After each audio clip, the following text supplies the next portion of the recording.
ہاں میڈم، شاندانہ گلزار صاحبہ، سہیل خان افریدی نے ابھی جو ہے وہ ایک پریس کانفرنس کی ہے جس میں عمران خان رہائی فورس کا اعلان کیا ہے، تو کیا عمران خان رہائی فورس عمران خان کو رہا کروانے میں کامیاب ہوگی پھر؟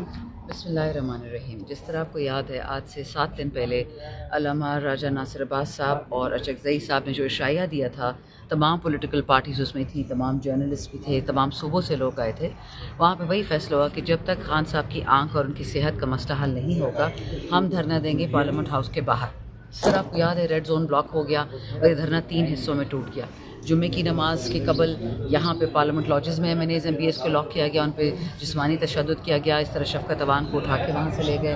KP ہاؤس میں CM کی ٹیم لاک ہو گئی اور ہم یہاں لیڈرز کے ساتھ لاک ہو گئے. آپ سب نے پہلا دن تو دیکھا ہی ہمارا. اب آئندہ جو بھی ہمارا لاہے عمل ہوگا، جو بھی احتجاج ہوگا، سڑک بند کریں گے، گلیات بند کریں گے، جو بند کریں گے، اس کے لیے ایک منظم طریقے سے ہونا ہوگا. کیونکہ آپ نے یہ بھی دیکھا کہ اسپونٹینیسلی PTI کے بچے پاکستان کے ہر طرف سے ورکرز آئے اور سڑکیں بند کی. ایسا ہوا کیونکہ لوگوں میں جوش تھا، لوگوں میں غصہ تھا. اور خان کے مطلب اگر میں کھل کے کہوں، لوگ تو نابینا بولتے، بٹ خان خود کے خدا نخواستہ اندھے ہونے کی بات لوگوں کے دلوں کو لگی تھی کہ ایک آنکھ میں وہ 85% ان کی بینائی چلی گئی ہے. اب جو آگے ہوگا ڈسپلن سے ہوگا. یہ فورس جو ہمارے خان صاحب کے چوزن 2 لیڈرز ہیں، علامہ راجہ ناصر عباس اور محمود خان اچکزئی، ان کو جواب دہ ہوگی. دھرنا سارا پاکستان میں کال ہوگا، یا ایک صوبے میں ہوگا یا ایک سڑک میں ہوگا. فیصلہ اس کے ہمارے مشران یعنی ہمارے بزرگ، وہ لوگ جو عمران خان نے 5 مہینے سے ان کو پارٹی کا دھڑا سنبھال لیا ہے. خان ان کو صرف TTA پہ نہیں دیا، جو ایک غلط تاثر دیا جا رہا ہے کہ خان نے ان سے کہا ہے کہ نیگوسیشنز کریں. کیا نیگوسیشنز کریں؟ آج رانا ثنا نے خود کہہ دیا کہ خان کہتا ہے میں ڈیل نہیں کرتا، تو پھر کس سے کیا نیگوسیشن کرنی ہے؟ خان نے ان کو لیڈر آف اپوزیشن بنایا ہے پارلیمان میں، نیشنل اسمبلی میں، سینٹ میں. تو اب جو بھی لاہے عمل ہوگا مشاورت سے ہوگا. اور CM نے بھی کہہ دیا 2-3 پارلیمنٹری کمیٹی میٹنگز میں کہ میں عمران خان کا تابعدار ہوں، اور جو عمران خان کا حکم ہے وہ مجھ پہ لاگو ہے، نہ اس پہ لیفٹ نہ اس پہ رائٹ. اور ہم سب یہ کہتے ہیں. سہیل خان افریدی کے خلاف جو ہے وہ الیکشن کمیشن میں فیصلہ محفوظ ہو چکا ہے. دوسری جانب یہ کہا جا رہا ہے کہ PTI کے کچھ لوگ انہیں پارٹی سے جو CM شپ سے جو ہے وہ استعفیٰ دینے کی باتیں کر رہے ہیں. علی امین گنڈا پور کی بھی ری لانچنگ ہو رہی ہے تقریباً، وہ بہت زیادہ بیانات دے رہے ہیں، سہیل خان افریدی کے اگینسٹ بھی جا رہے ہیں. تو کیا پارٹی ڈسپلن کی خلاف ورزی نہیں ہے یہ؟ دیکھیں، علی ہمیشہ سے یہی کیریکٹر تھا، اس کی اپنی پرسنالٹی. وہ سہیل کے خلاف کوئی بات نہیں کر رہا. وہ چیف منسٹر رہ چکا ہے، وہ فیڈرل منسٹر رہ چکا ہے، وہ پروونشل منسٹر رہ چکا ہے. اس کے لیے اور کوئی پوزیشن ایسی ہے نہیں، اور وہ دوبارہ سیم کی پوزیشن پہ آئے گا کیوں؟ It doesn't make any sense. ہاں یہ ضرور ہو سکتا ہے کہ شیاطین، کل اچکزئی صاحب نے بڑی اچھی بات کی، کہتے ہیں اتنی بڑی پارٹی ہے، کروڑوں لوگوں کی پارٹی ہے، یہ ہو سکتا ہے کہ سارے فرشتے پیغمبر ہی آؤں گے.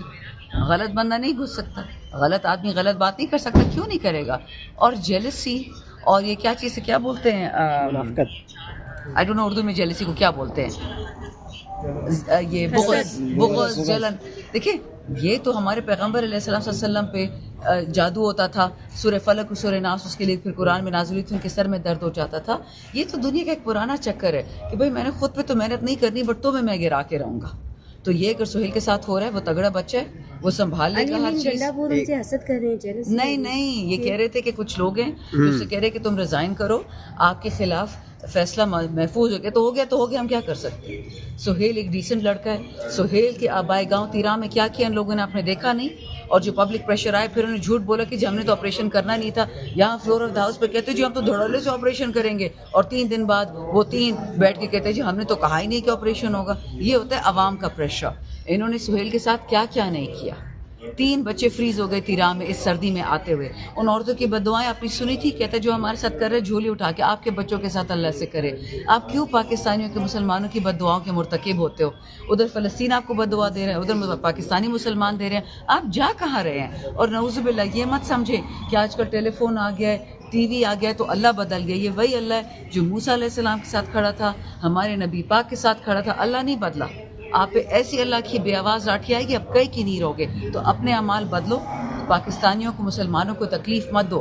پولیٹیکل پارٹی جو بھی ہو، حکومت جس کی بھی ہو، بٹ مسلمانوں پہ ظلم مت کرے. آپ کا کیا خیال ہے جو دھرنا کال آف ہوا ہے، صرف اور صرف اپنے رب کے اور اپنے رمضان کے احترام میں ہم نے کال آف کیا ہے؟ میڈم، علیمہ خان سیاسی قیادت کے فیصلوں سے متفق ہوں گی؟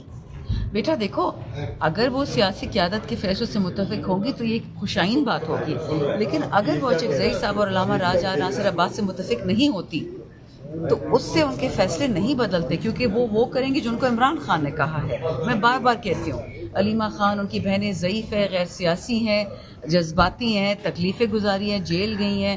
نورین بی بی کا بیٹا ابھی تک جیل میں بیٹھا ہوا ہے. تو ان کو مطلب ان کی عزت کرنا, ان کا احترام کرنا ہم سب پہ فرض ہے. لیکن اگر کوئی ہمیں کہے گا کہ ہم عمران خان کے فیصلوں سے اختلاف کرتے ہیں, وہ جو بھی ہوگا ہمارے لیے خطا. عمران خان کی کسی فیصلے کو سائڈ پہ نہیں رکھا جا سکتا, وہ زندہ ہے.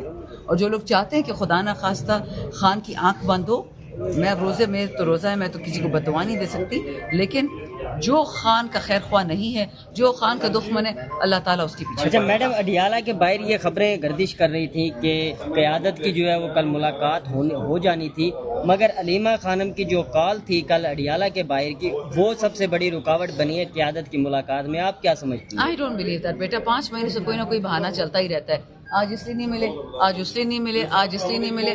ہر روز کوئی نہ کوئی نیا بہانہ ہوتا ہے. شو اس واٹ یو میڈ آف نا. اگر آپ کتنے ہی تگڑے ہیں, تھرسڈے بھی آ رہا ہے پولیٹیکل لیڈرز کی میٹنگ, اچکزئی صاحب کی اور علامہ راجہ ناصر کی کروا دیں, مسئلہ ختم ہو جائے گا. ثبوت دیں نا. بشرا بی بی کی فیملی کی میم ملاقات کروائی جا رہی ہے اور کہا جا رہا ہے کہ یہ سیاسی باتیں نہیں کرتے اس لیے کروائی جا رہی ہے. تو علیمہ خان لوگوں کے ساتھ بھی اس طرح ممکن ہے وہ سیاسی بات نہ کریں اور ملاقات؟ بیٹا آپ نے ایک سیاسی آدمی جیل میں رکھا ہوا ہے, تو جب اس کے لوگ آئیں گے وہ سیاسی بات نہیں کریں گے تو اور کیا کریں گے؟ پاپڑ بیچیں گے. سیاسی بات تو کریں گے, وطن کے لیے تو بات کریں گے, پاکستان کے لیے تو بات کریں گے. لیکن میڈم جس طرح کل علیمہ خان نے اور ان کی بہنوں نے پریس کانفرنس کی, بڑی اگریسو تھی, بڑا ان کا ہارش رویہ تھا, آپ کو کیا لگتا ہے کہ یہ بات بنتے بنتے دوبارہ سے بیک فٹ پہ چلی گئی ہے یا I'm not sure beta, I can't be sure. I think وہ جو محسن نقوی صاحب نے ان کے بارے باتیں کہی ہیں وہ نامناسب تھی اور وہ اس سے دکھی ہوں گی, تو اس لیے انہوں نے ہارش جواب دیا. میم ماضی میں ہم نے دیکھا کہ آپ لوگوں نے جو ہے وہ جدوجہد کی, سب کچھ کر کے دیکھ لیا. بیرسٹر گوہر بھی بارہا یہ کہہ چکے ہیں کہ جو بھی بات ہوگی وہ نیگوسیشن سے ہوگی. تو پی ٹی آئی کی کچھ لیڈرشپ جو ہے وہ نہیں کرنا چاہ رہی نیگوسیشن. بیٹا دیکھو یہ ہمیشہ ہوتا ہے, ایک نوجوان کی عادت ہوتی ہے, ایک بوڑھی کی عادت ہوتی ہے, ایک نیا پاکستان ہوتا ہے, ایک پرانا پاکستان ہوتا ہے. ٹھیک, تو نیچرلی کچھ مزاحمتی ہوگی, کچھ مفاہمتی ہوگی, اور یہ تو انگریزی کا ٹرم ہے ڈوز اینڈ ہاکس. تو ٹھیک ہے, ڈوز ہاکس ہونے میں کیا, دیکھو ہم موروثی نہیں ہیں, ہم پیپلز پارٹی نون لیگ نہیں ہے کہ اس کا بیٹا پھر اس کا بیٹا پھر اس کا بیٹا. نو, خان کہے گا جو حکم ہے. خان نے لیڈر لگایا چکزئی کو, خان نے لیڈر لگایا علامہ راجہ ناصر, وہ جو کہیں گے سرا. میڈم آپ پورے رمضان خاموشی رہے گی؟ ہم کب خاموش رہے ہیں بچے, مجھے بتاؤ. 25 مئی 2022 سے آج تک ہم خاموش رہے ہیں, جیلیں کاٹی ہیں, مارے کھائی ہیں, ہمارے حلقوں میں پولیس کو شہید کیا. میرے حلقے میں تو ان کا خاص رحم ہے نا, ہر 2-3 ہفتے بعد ایک پولیس والے کو شہید کر دیتے, کیونکہ میرا تو معدنیات والا حلقہ ہے. ہم چپ نہیں کرتے, ہمیں رب نے اجازت دی ہے. اور دیکھو میں پبلک ریپرزینٹیو, کل میرا ایک کیس تھا ہائی کورٹ میں لگا ہوا تھا, پیکا والا کیس تھا. جج مجھے کہتے تھے, وہ جو گورنمنٹ کا وکیل تھا, اتنا, ایک تو اللہ معافی دے, چلیے مزے کی بات بھی نکل آئی, شرشرا. آپ جب جھوٹ بولتے ہو نا, جھوٹ وہ بولے جو کوئی یقین کرے. آپ نے کبھی دیکھا ہے کہ میں کسی جلسے میں سامنے نہ کھڑی ہوں؟ ہائی کورٹ میں پروٹیسٹ ہوتی ہے, جنگ لگا گیا, وہاں میں کھڑی ہوتی ہوں, یہاں ہوتی ہوں, اڈیالے ہوتی ہوں. اب کل وکیل بھائی کہ جی میڈم تو بھاگی, میڈم تو بھاگی, تو جج صاحب کہتے ہیں میڈم ذرا آگے آئیں. میں نے کہا سر میں ان کو نظر نہیں آ رہی, وہ الف نون والا ایک پروگرام ہوتا تھا, میں نے کہا جی ان کو ننّا نہیں نظر آ رہا, میں سامنے آپ کے کھڑی ہوں, میں پبلک ریپرزینٹیو ہوں, میں کہاں بھاگوں گی, آپ ایبسکانڈر ہیں. میں کہا میرے پاس یہ 50 تو میرے پاس ضمانتیں ہیں, میں کہاں گئی ہوں؟ نہیں آپ ایبسکانڈر ہیں. میں نے کہا میں نواز شریف نہیں ہوں کہ میں بھاگ جاؤں, اوبیسلی جج کے سامنے تو ایسے نہیں کہہ سکتی تھی. پھر کہتا ہے آپ پٹیشنر ہیں. میں کہا جی میں پٹیشنر بھی ہوں, میں MNA بھی ہوں, میں پارلیمنٹیرین بھی ہوں, اور بولنا میرے حق کے علاوہ میرا فرض ہے. میں پاکستان کے لیے نہیں بولوں گی تو کون بولے گا؟ ہم ٹوٹل 336 MNAs, 333 MNAs اور 100 سینیٹرز. تو اگر ہم بھی بولنا چھوڑ دیں تو ایک گلی نکڑ پہ جو بیچارہ دکاندار بیٹھتا ہے وہ بولے گا پاکستان کے لیے, کون بولے گا؟ مجھے شوق تھا نا الیکشن لڑنے کا, میں تو بولوں گی. اچھا